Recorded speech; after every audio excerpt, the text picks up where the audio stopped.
বিচার ব্যবস্থার প্রতি সম্পূর্ণ শ্রদ্ধা রেখে আমরা এটাকে কমপ্লিট জাস্টিস বলে মনে করছি না। এই ঘটনায় যে শাস্তি হওয়ার কথা ছিল সেই শাস্তি হয়নি। একজন ব্যক্তির একদম কোনো রকমের দৃষ্টান্তমূলক শাস্তি নয়, এটা কোনো রকমের কমপ্লিট জাস্টিস হতে পারে না। তা এই ঘটনাটা একটা সামাজিক প্রত্যেকটা মানুষের মনের কোণে কোণে একটা ভীত এবং ভয়ের জায়গা তৈরি করে দিয়েছে। যে এবং একই সঙ্গে বিরলতম ঘটনা নয়, কি বলবে? একদম দেখুন, এটা কোনো রকমের জাজমেন্ট কি বলবো, আইন ব্যবস্থা এবং বিচার ব্যবস্থার প্রতি সম্পূর্ণ শ্রদ্ধা রেখে আমরা এটাকে কমপ্লিট জাস্টিস বলে মনে করছি না। আমাদের যে গণতান্ত্রিক অধিকার আছে ক্রিটিসাইজ করার, জাজমেন্টকেও ক্রিটিসাইজ করার আমাদের অধিকার আছে, সেই অধিকারের পার্ট থেকে আমরা বলছি এটা কোনো রকমের কমপ্লিট জাস্টিস হতে পারে না।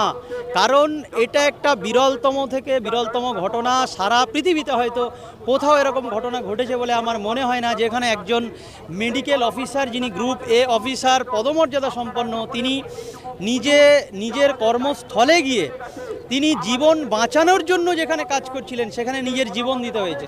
তাহলে এটা বিরলতম জায়গা।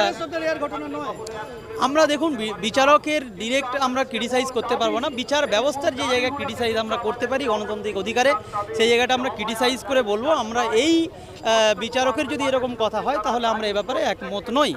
আমরা মনে করি যে এই ঘটনাটা একটা সামাজিক প্রত্যেকটা মানুষের মনের কোণে কোণে একটা ভীত এবং ভয়ের জায়গা তৈরি করে দিয়েছে। যে একটা এত সুরক্ষিত জায়গায় যদি এরকম ঘটনা ঘটতে পারে, তাহলে নর্মাল বাড়িতে, নর্মাল গাড়িতে, নর্মাল বাজারে, নর্মাল হাটে, নর্মাল জায়গাতে এই ধরনের ঘটনা রোজ রোজ হতে পারে।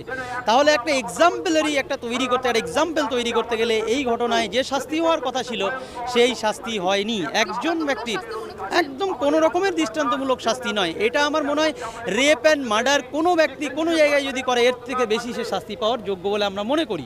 তো আমাদের মনে করার জায়গা থেকে এরকম একটা বিরলতম ঘটনাতে এই শাস্তিটা আমরা খুব ছোট বলে মনে করছি। এবং আমরা মনে করি যে আরও যে পার্টগুলো আছে, শুধু একার সঞ্জয় রায় নয়, বাকি যারা আছে সবাই আমাদের যাদের প্রশ্নচিহ্ন আছে এবং সেই সঙ্গে সায়েন্টিফিক রিপোর্টের যে প্রমাণপত্র আছে সেগুলো নিয়ে আমরা লিস্ট আপ করে হায়ার থেকে হায়ারতম কোর্টে অবশ্যই যাব।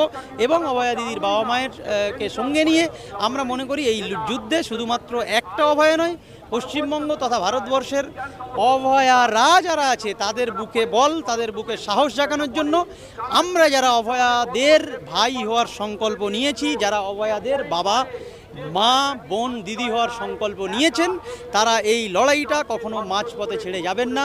আমি সবাইকে রিকোয়েস্টও করব এবং আমি নিজেও বলছি, প্রতিজ্ঞা করব, আমরা অভয়াদের জন্য লড়াই এক্সাম্পল তৈরি করতে গেলে এই অভয়ার লড়াই এখানে আমাদেরকে ছেড়ে গেলে হবে না।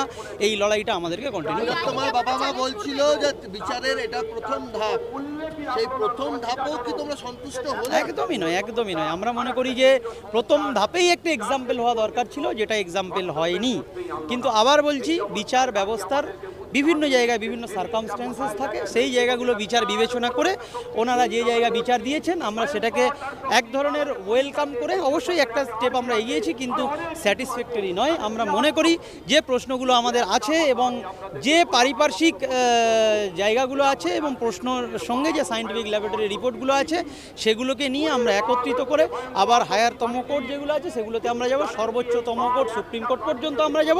কারণ এই যুদ্ধ মাঝপথে ছেড়ে যাওয়ার যুদ্ধ নয়, এটা এমন একটা যুদ্ধ যেটা এই যুদ্ধটাই একটা এক্সাম্পল তৈরি হবে যে এরকম ধরনের ঘটনা ঘটলে ভবিষ্যতে কেউ ছাড়া পাবে না। তো সেই জায়গা থেকে আমরা যুদ্ধ চালিয়ে যাব। একটা অন্য মত উঠে আসছে যে কোথাও কি তাহলে বিচারক এটা বুঝেছেন যে সঞ্জয় রায়কে যাবজ্জীবন ফাঁসি যদি দেওয়া হয় তাহলে এই সত্য উদ্ঘাটন আগামী উচ্চ আদালতে হতো না, তাই যাবজ্জীবন একদম হতে পারে এই জন্য হতে পারে যারা হাইকোর্টের আপনার লোয়ার কোর্টের যারা জাজ হন তারা যথেষ্ট আইনজ্ঞ, আইন সম্পর্কে যথেষ্ট তাদের পরিষ্কার ধারণা থাকে এবং তারাও এমন নয় যে বিচার চাইয়ের জায়গায় আমার মনে হয় যারা বিচার করছেন তারাও মন থেকে চান যে একটা দৃষ্টান্তমূলক বিচার হোক। তাহলে বিচার চাওয়ার জায়গায় আমরা সবাই একই পার্টে আছি, কিন্তু কেউ কেউ কোনো পার্টে পছন্দ অপছন্দ বিরোধিতা একসঙ্গে থাকা আলাদা পার্ট হতে পারে, কিন্তু আমার মনে হয় যারা এই বিচারের প্রকাশ্য বিরোধিতা করছেন তারা মনে মনে এই বিচারের সেই বিচারটাকে সম্পূর্ণ বিচার তিনি অন্তত নিজের মনের কাছে প্রশ্ন করছেন যে এই বিচারটা কমপ্লিট পাওয়া উচিত। তাই সেই জায়গা থেকে আমার মনে হয় যারা চরমতম বিরোধিতা করছিলেন এই আন্দোলনের তারাও পর্যন্ত এই বিচারটা মেনে নিতে পারবেন না। আপনারা যান, যারা চরমতম এই আন্দোলনের বিরোধী ছিল তাদেরকে প্রশ্ন করুন, তারা কি এই বিচারটা মেনে নিতে পারবে? আমার মনে হয় তারাও এই বিচারটা মেনে নিতে পারবে না। তারা মনে করে যে উচ্চতর আদালতে যাওয়া উচিত এবং এর বিচারটা কমপ্লিট পেতে গিয়ে যতগুলো কালপিটস আছে তাদেরকে ধরে সামনে আনা হোক এবং সেই সঙ্গে এই শাস্তিটা দৃষ্টান্তমূলক শাস্তি হোক। যাবজ্জীবন কারাদণ্ড কখনো দৃষ্টান্তমূলক শাস্তি নয়। আজকে আপনাকে তলব করা হয়েছিল। Bidhannagar What is your first reaction to the judgment? দেখুন, পুলিশ আইন মেনে কাজ করেছে, আমরাও আইনের পথে চলে আইন মেনে আমরাও আমাদের আইনি যে পথ আছে সেই পথ আমরাও বেছে নিয়েছি। আমি এবং আমার আইনজ্ঞের সঙ্গে পরামর্শ নিয়ে আমরা আইনি পথে যেভাবে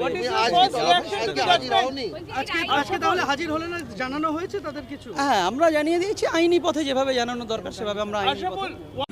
বাংলা হান্টের আরো খবর দেখতে নজর রাখুন। বাংলা খবর মানেই বাংলা হান্ট।